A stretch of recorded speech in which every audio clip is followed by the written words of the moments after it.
I was surprised with the Moondrop Quirks. For around $12, they offer neutral sound, compact, comfortable, and reliable construction, and an incredibly cheap method of getting into the audiophile hobby. I use the Quirks for every IEM comparison, as it is my benchmark for neutral signature. But hi-fi companies cannot sit still for more than a few months. Much like a child with ADHD and overindulgent parents, Moondrop released yet another iteration of the Quirks. This is the Quirks DSP. It retails for $15. The folks at Hi-Fi-Go sent me the DSP to review. Hi-Fi-Go is one of a few online retailers that specializes in audiophile gear. They've got the full gamut of audiophile products. If you're looking for your next fix, check out Hi-Fi-Go. Now, let's see what the DSP can do. First and foremost, the DSP is essentially the original Quirks with a USB-C interface and digital signal processing applied, hence the DSP title. Moondrop did make some alterations which they claim will make a big difference. For example, the DSP comes with what they call a double damping structure, which will help prevent earwax buildup, in case you never bother to clean your IEMs. Of course, there's the USB-C implementation. There's no Lightning variant of the DSP. The DSP also comes with inline controls and a microphone. We have seen similar implementation in many other cheap IEMs and cables, so there's not much to say about it, except of course that Moondrop wants us to know that it is there. But the real selling point is of course the altered tuning of the DSP. Moondrop says that this new design will produce, quote, powerful bass response, clear mid-range, and engaging treble. Moondrop says that the DSP solves problems that, quote, could not be solved by physical adjustment, which brings a significantly improved sound quality. Frankly, I don't know what problems Moondrop is talking about. They do not specify, though we do get a few hints throughout the marketing. Their marketing says that the DSP, quote, accurately revises the frequency response so that the DSP can achieve, quote, unprecedented amplitude frequency response in line with VDSF target response, which brings a more natural wide soundstage and a higher restored timbre, end quote. Further, they say that the DSP can, quote, present diving and dynamic bass, especially under 200 Hz, and will render, quote, transparent and natural timbre. Ultimately, it seems that there's a significant amount of marketing mumbo-jumbo. Moondrop still sells the original Quirks, and I don't know if they are saying that the original is subpar. And if that is the case, then why is Moondrop selling a subpar product if they believe it is in fact subpar? Oh well, as usual, marketing here leaves more questions than it answers. Moondrop offers a frequency response graph which suggests a bass and lower treble boost and a considerable upper treble falloff. The interesting thing is that if you compare the DSP's frequency graph to the original Quirks, there seems to be some inconsistency between what Moondrop claims and what they present in their own published graphs. For example, if you take a close look at the graph for the original Quirks, you will see that the bass starts at 20 Hz seems a lot more linear, smooth, stable, and flat. The DSP's graph indicates a small dip in the 20 Hz area and a falloff that begins around 50 Hz. I did a bit of digging and looked at alternative graphs provided by In-Ear Fidelity and Prime Audio Reviews. Both sources essentially confirm that the graph for the original Quirks is accurate, for a lack of a better term. I could find only one FR graph for the DSP by a third party, and it is published somewhere on Reddit. And this graph also shows a bass roll-off starting around 50 Hz. While graphs are not remotely sufficient to give a full impression, they are relevant to help figure out what's going on. Here, it seems to me that Moondrop's marketing jargon does not coincide with their own published graphs. Perhaps I'm fixating too much on the usual marketing shenanigans wordplay, powerful bass, or natural sound, or amazing soundstage, but clearly a disconnect should be acknowledged. Ultimately, I'm glad that Moondrop provides graphs. I'm far less thrilled that their information seems contradictory. I'm not going to belabor the construction aspect of the DSP. If you've handled the original Quirks, then the DSP is nearly identical. It is essentially the same shape, size, and weight. It comes with the same accessories as its predecessor. It uses the same type of cable, albeit with inline controls and USB-C. Of course, I think any brand claiming their headphones or IEMs are audiophile should give us detachable cables. But considering the silly low price of the Quirks in general, that's one aspect I'm willing to pass. This is especially the case since the Quirks, both old and new, have a cable that transmits very little microphonics, is pliable, and seems pretty sturdy for daily use. Grado, however, would never get such lenient treatment. That company is stuck in the 1970s and the owners are probably still sporting bell-bottoms. As for comfort with the DSP, thankfully Moondrop includes agreeable ear tips. They are silicone but are fairly comfortable to me. I can easily wear the DSP for about 3 to 4 hours before needing a break. This IEM's lightweight and unobtrusive design will not make you a point of discussion, for better or worse. Overall, the DSP has good construction, decent accessories, and a comfortable fit. Not bad for $15. To test the DSP, I plugged it directly into my Mac, PC, Android, and iOS devices. For Lightning configuration, I had to use Apple's Lightning to USB adapter, then use a USB-A to USB-C adapter. It's a very cumbersome operation and one that I did not use more than once to verify that it does in fact work on the DSP. One annoying aspect of the DSP is that when I plugged into my sources, they wanted me to verify what type of keyboard it is. It happened on my Mac and my LG V30. I read on forums that others had experienced same issues. Thankfully, you just need to ignore the keyboard prompts and select the Quirks DSP in your sound output menu. Moondrop really should have addressed this before shipping, and I have not seen any indication that a firmware update, if one is even possible, would fix this little bug. Anyway, I use the stock accessories. I listen to my test playlist on Amazon Music HD.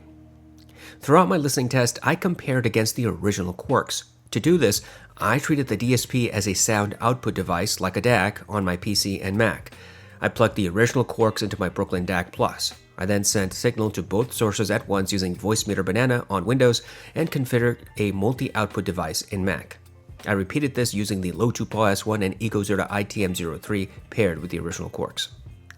The DSP is very efficient. I cannot imagine why anyone would want more amplification from this unit. It is pretty loud, and I never had to reach maximum on any of my devices. Moondrop claims that the DSP has powerful bass. My tests indicate that this IEM has a bass roll-off. In Mountains by Hans Zimmer, there's a rumble from the beginning which builds into a crescendo. The DSP presented this detail, but it was quieter than on the more neutral Quirks. Transients was a little faster on the DSP than on the OG Quirks. When the crescendo hit, the DSP made the organ meld with the other instruments similar to what the original Quirks did. The rolling thunder effect was audible, but did not drown out the other elements. When the vocals chimed in, they rose from the background until they were shoulder to shoulder with the instruments.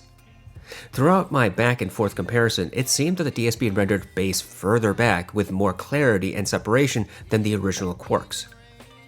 In Conquer by Overwork, there's a rolling marble sound at the beginning. This pans from right to left to center. The DSP presented this sound and the panning. There are multiple drums in this track and the DSP rendered them all similarly. The various drums all had hard impact and each drum strike had a sharp thwacking sound. This was patently different from the thudding, less sharp sound on the original Quirks. I listened to several hip-hop songs including Pure Water, New Patek, Reel It In, and Uproar. On each occasion, the DSP presented the sub-bass, but the transients was faster than what I heard on the original Quirks. The subwoofer always sounded like it was at the other end of a medium-sized room. The original Quirks, on the other hand, rendered the subwoofer closer, with slower reverberation. On the DSP, the vocals were 2 steps ahead of the instruments and retained their sparkle. In contrast, the original Quirks presented vocals 1 step ahead of instruments. On both, the drums were louder than the sub-bass. I listened to my Sicario playlist. I use these tracks to determine if there's any bass distortion. Traversing from low to high volumes, I could not hear any distortion. Overall, the DSP appears to have a bass roll-off. Mid-bass seems closer to neutral. There is obvious separation between sub-bass and mid-bass. Moondrop says that the DSP will render clear mid-range. My tests indicate that the mids are forward and marginally sibilant. In Orla Gartland's Why Am I Like This, there is natural vocal grain and sibilance mixed into the track.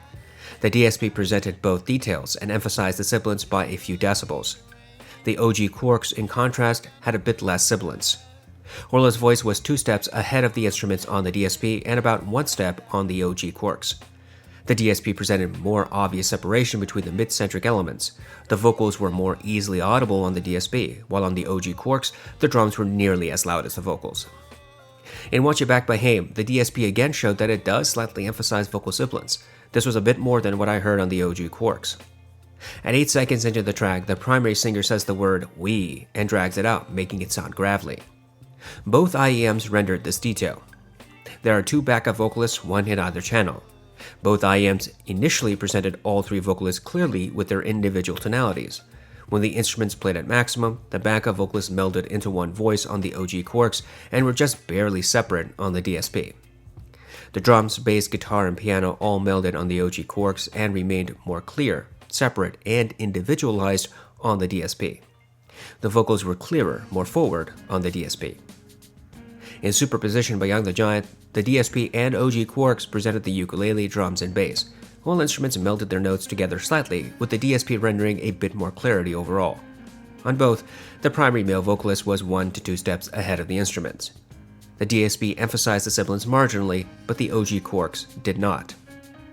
There's a backup vocalist whose voice is layered beneath the primaries. Most IEMs and headphones cannot reveal this subtle detail. Neither IEM could render this.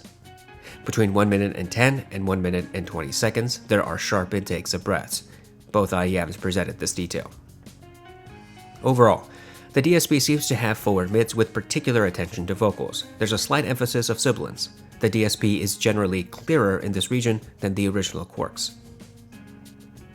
Moondrop says that the DSP has engaging treble, whatever the hell that's supposed to mean.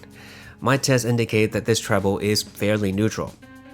In Scherzo for X-Wings, both the DSP and OG Quirks presented the brass and horns clearly. Their nasally signatures were easily audible. Indeed, both IEMs seem to impart the same or very similar amount of energy to these instruments.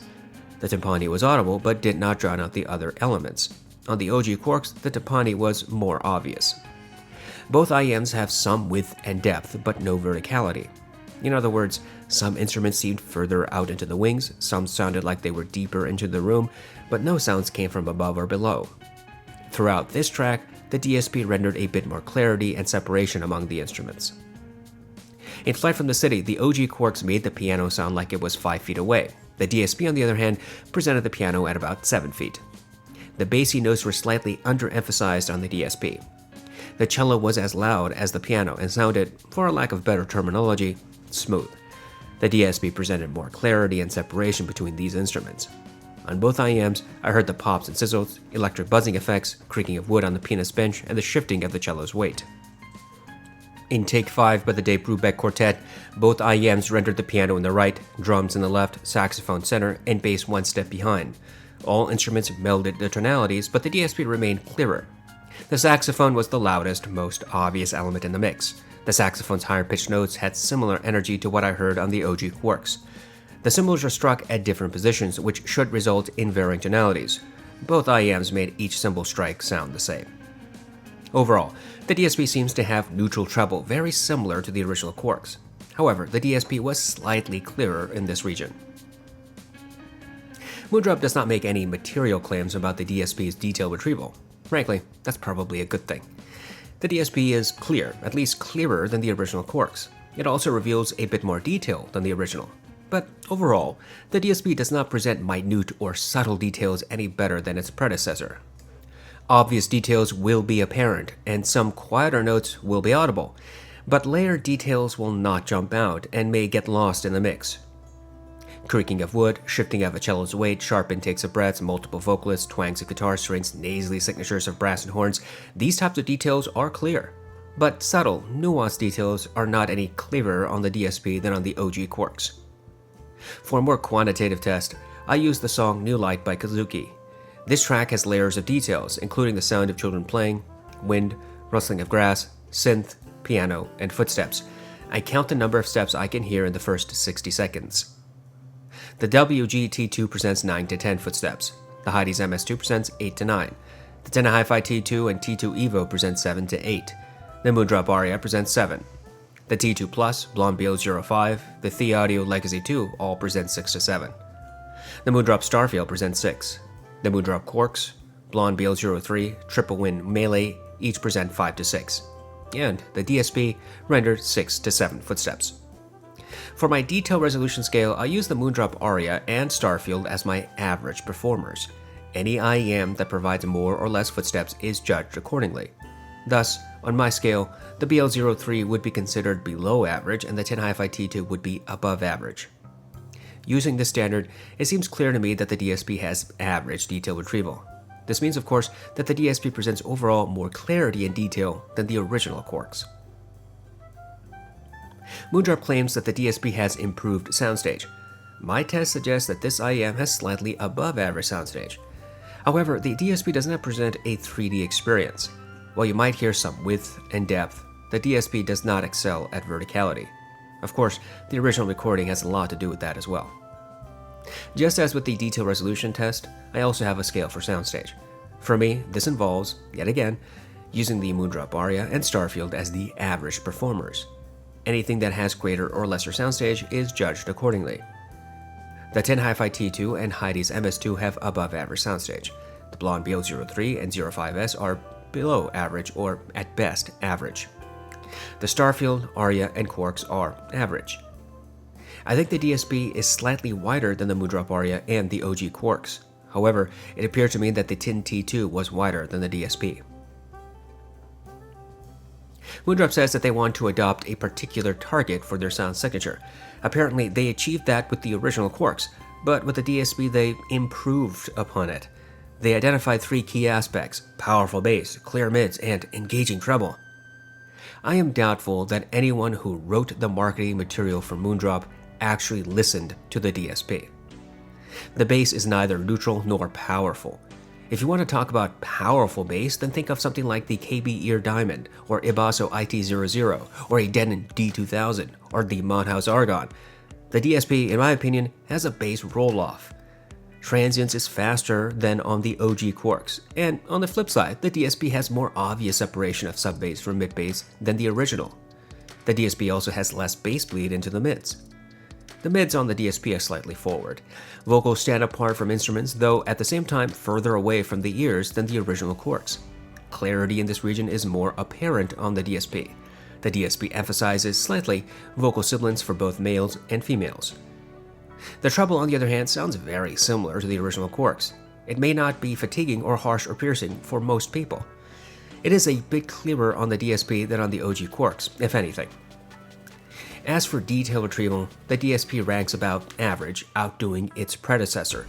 The DSP has slightly above average soundstage, wider than the original. So, on the one hand, Moondrop's claims that the DSP has powerful bass is woefully incorrect given the comparisons and the FR graphs. On the other hand, Moondrop's claims about clear mids and engaging treble are, well, relative. The thing is that, going back and forth, I found that the original Quirks had more full-sounding vocals, which were closer to the ears, and where the bass had more reverberation, more interaction with other instruments. Comparing back and forth, it is readily apparent that the OG Quirks is the bassier of the two options, which is a little confusing considering Moondrop's marketing. Overall, I would say that the DSP has balanced sound signature, but one that decreases bass in exchange for a bit more clarity and soundstage. It's important we compare products to figure out where we should spend our money. Here, we will compare the DSP against a few rivals. I have already discussed at length the differences between the DSP and the original Quirks. In addition to that, we will also compare the DSP against the hifi T2 DLC and the Moondrop Aria. For these tests, I repeated the same methodology as I used when listening to the DSP and the OG Quirks. I used the stock accessories and tried to volume match. The T2 and DSP have different bass responses. The T2 is closer to neutral and renders a bit longer transients. Separation of sub-bass from mid-bass is similar. Mid-bass impact is marginally sharper on the T2. The mids are also similar. Both IEMs have slightly forward mids with vocals that receive slight emphases in sibilance. However, it seemed that the T2 sibilance was ever so more obvious. Clarity among mid-centric elements was similar. Vocals appeared a bit closer to the ears on the T2 and were more separated from instruments on the DSP. Treble seems more neutral on the DSP. The T2 appears to have close to neutral lower treble, but a decrease in the mid and upper treble. The DSP has a bit more energy in those sections.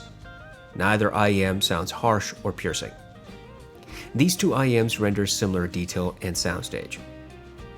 The aria is very different in bass response. It has an emphasized bass, powerful bass, some might say. Both sub-bass and mid-bass are pushed above neutral. The DSP, on the other hand, has a roll-off in comparison. The DSP also has more obvious separation in these regions, faster transients, and more clarity in this area. The aria has bass bleed into the mids, while the DSP does not. The DSP has slightly forward mids. The aria has recessed mids. Vocals stand apart from instruments and are clearer and more obvious on the DSP. Drums often overshadow vocals on the aria. The treble is also different. The aria has an elevated lower treble and a roll-off in the upper treble. The DSP, in contrast, sounds closer to neutral throughout. Clarity in this region is more apparent on the DSP. Both IEMs render similar detail, although the DSP is clearer overall. The DSP also has wider soundstage. Hopefully, comparisons like these help provide a bit more information if you're interested in any of these products. The bottom line is that all the IEMs mentioned so far have different presentations. Some might be to your liking, or you might find something completely different. Let's not beat around the bush. Yes, the DSP is value. At $15, Moondrop presents a very capable, comfortable, and sturdy IEM. If you want a simple plug-and-play device, then the Quirks DSP is pretty hard to ignore. I am, however, a little concerned about the mixed messages Moondrop is giving. They keep saying that the DSP has powerful bass, but their own graph cuts that proposition to pieces, and a listening test with true A/B comparisons seals that fate. Perhaps we are simply dancing around semantics, but I think it is something many people look to. Bass, a lot of it or only a hint of it, is a relevant factor to music. If you're looking for a cheap IEM with powerful bass, you might assume, based on marketing alone, that the DSP has it. But it doesn't. I'm flabbergasted how Moondrop could let that happen. I have to also emphasize that the DSP presents something quite different from the original Quirks for only $2 more. You get good clarity and more detail in the OG Quirks, if nothing else. You will have to temper your expectations regarding bass emphasis, but you might be a little surprised by the clarity in that region. Ultimately, I would have preferred if Moondrop was more accurate with their marketing, but I still think what you get is value. Just be sure you understand what you're about to buy if you decide to buy it.